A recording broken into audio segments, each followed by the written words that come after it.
Welcome back to the channel, guys. Today, finally, my new Futurefly board range has arrived. All the new 2025 slalom boards. I'm going to take you through the whole range because we got perfect flat water lab conditions to test out all the slalom boards that I have for this season. And I'm going to take you guys along as I go from the biggest board to the smallest board, comparing the speeds, jibing abilities, comfort, all this good stuff. Let's get into it.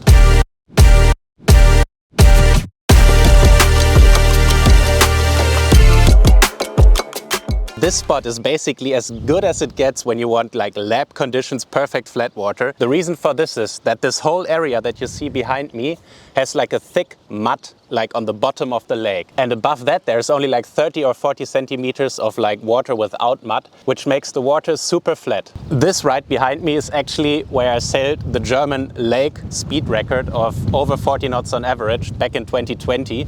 Back then the water level was even 20 centimeters lower, which made the water even more flat. But yeah, I'm gonna show you the boards and then we start probably with the biggest one and then go down to the smallest one as the wind increases. So for this season I actually got 3 slalom boards, and then I also have a speed board, but we're not talking about that one today.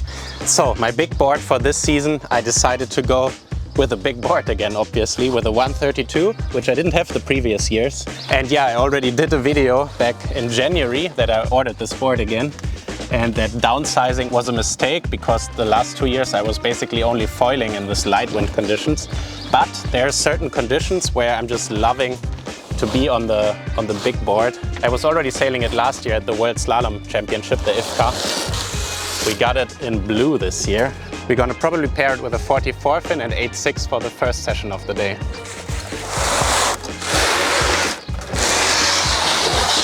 Then next up, the board I'm probably the most excited for this year, the 107. And this one is pretty special because this board has a mono concave. The last year I had the 117, which is basically a normal double concave into V kind of board. And this one should be a bit faster than the 117 I was sailing last season, which is why I decided to go with this size for this year. So pretty excited also today what it can do here on the flat water. And then lastly, the 97, which is the same board I already used the whole last season. And yeah, this one is just rock solid, super controllable shape, but yet super fast. So hopefully we get enough wind for this one later today as well. But yeah, not much change on this one because the board is basically just perfect, so no need to change anything there. So these are my boards for the 2025 season. 2 in blue, 1 in red. What do you think about the colors? I really like the blue, especially in real life. It looks so much cooler than even on the pictures. And let's quickly talk about the wind ranges in which I use them. At the moment I'm 89 kilos, 180 centimeters tall, just for reference. The biggest board I use with 8.6 and 7.8. And I start using it really in like 13, 14 knots. I can use it from like 11 knots, but then I really prefer foiling. I really enjoy the big board actually in these gusty conditions when you have like, let's say 12 to 25, 27 knots. And I've realized, for example, at my home spot where I grew up at the lake, there's this kind of steep small chop. And this board is the fastest there. I could never go faster with a medium or even small board there because then the chop just builds up so much. So for these conditions, I really, really love the big board. Yeah, 14, let's say 13 to 25, 26 knots with 8.6 and 7.8. Then this board, the 107, this starts really from like 17 to 18 knots with a 7.8. And then I can take it up to like, let's say even 30 to 35 knots probably. It's a board that goes really well in stronger winds as well. So it has a really, really wide wind range. And yeah, usually with 7.8, I actually prefer to stay on the big size and then really go on this one as like a medium option with like 7.0. And then the smallest board, basically I start using from a solid 20 knots. That's when this board really kicks in, and then obviously sizes 7.0, 6.2, 5.4, all the small sizes. That's where it really accelerates. And the upper wind limit, I haven't really figured it out. 40 knots is still okay, maybe even 50. Depends, of course, on the water state. So now I'm going to put all the fins, rig some sails. Obviously, I'm in between sponsors at the moment, so I've got kind of a mix of sails with a mix of masts, so that's not ideal. But let's rig up and then start with the biggest size. Just the first sail I'm going to pair with the big board. And yeah, it's not the right mast in here, but it works somewhat. I've tried it before.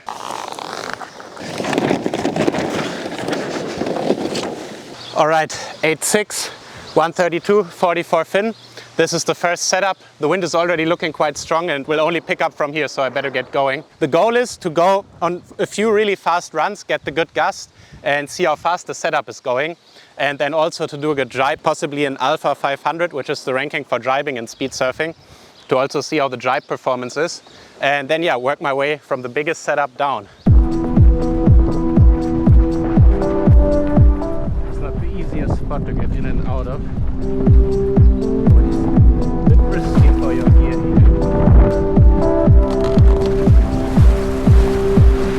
So yeah, of course.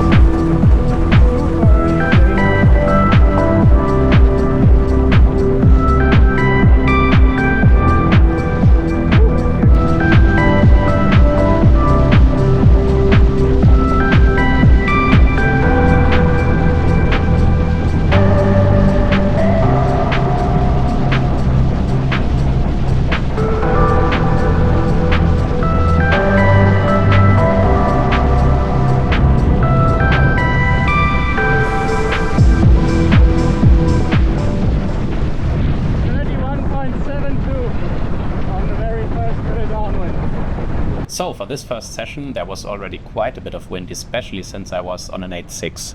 However, I just really loved this big board size in general, just because when you go out on this you usually don't have that much wind yet, and therefore also the chop and the waves are also super small, so you get to ride on super flat water, especially here on the mud fleet.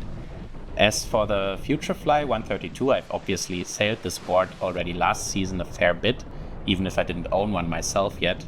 But what jumped out to me in these flat water conditions is just how easy the board is really to handle, even if I was a bit overpowered at times. These boards just handle small steep chop just so well and basically just eat it up, which not all the smaller boards actually do.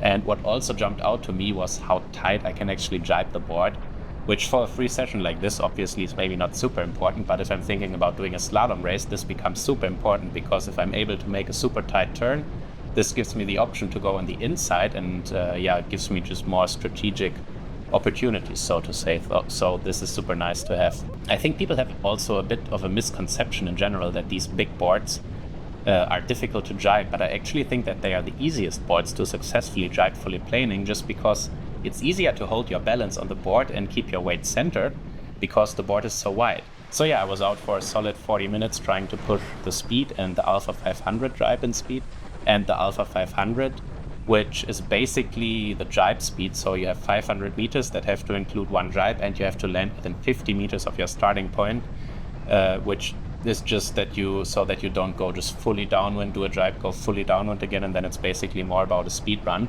So you have to go half wind or even slightly upwind, because when you jibe you obviously lose some meters downwind. So that's also a really fun thing to do, I think, to try to do these Alpha 500s. All right, first quick session on the big gear, 8.6, 132. Let's go over the numbers. So we got top speed of 33.53 and then a jibe of 25.46. We're gonna go straight to the next setup and then recap at the end and compare all the boards. So next up we go to the 107, and I'm gonna rig a 7.0, I think. So the moment I stepped on this board, I could tell that I really would like this board. This for me is just the perfect all-rounder in the Futurefly slalom range. You can push this board a bit faster than the 117 still. It jibes super nicely, and it has a very wide wind range. So you can use it basically with sails from like 6.0 to around 8.0, or like from 15 to 35 knots. The wind was a bit light in the first moments of the session on this board, which is when I filmed, and yeah, with the Insta360. But I continually improved my speeds actually while I was on this board. So I started with like 33 knots, then 34, 35. In the end I had 36.7 knots for a while. And yeah, the jibes were also going super nicely, about 25 to 26 knots alpha speeds in this range.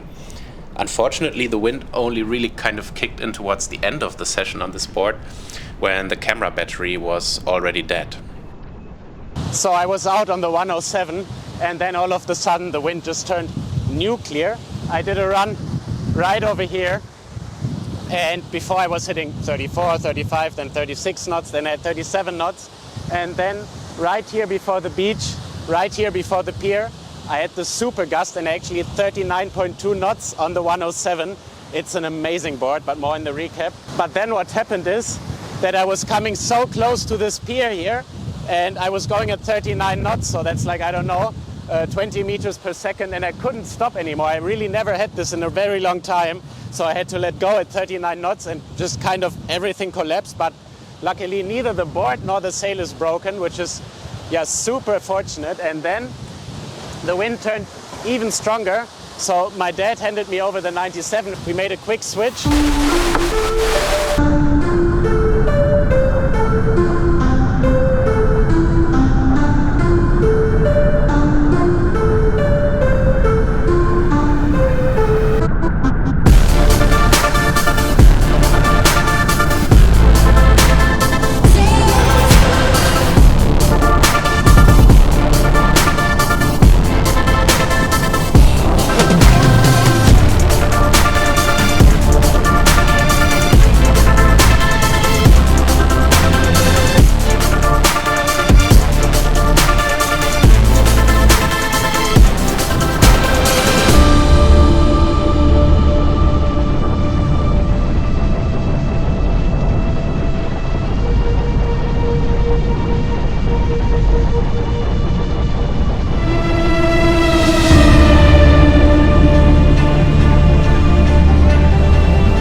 So to wrap it up, no surprise here. The 97 is the quickest of the bunch when it comes to pure top speed, as you'd expect from the smallest board in the range. But what stood out is how insanely fast the entire range actually is, from the biggest board down to the smallest board. No matter what size you're on in the Futurefly slalom range, all the boards are insanely fast. Jibing performance was another big highlight in this session, because I actually pulled off the second fastest jibe on Alpha 500 in Germany that has ever been recorded.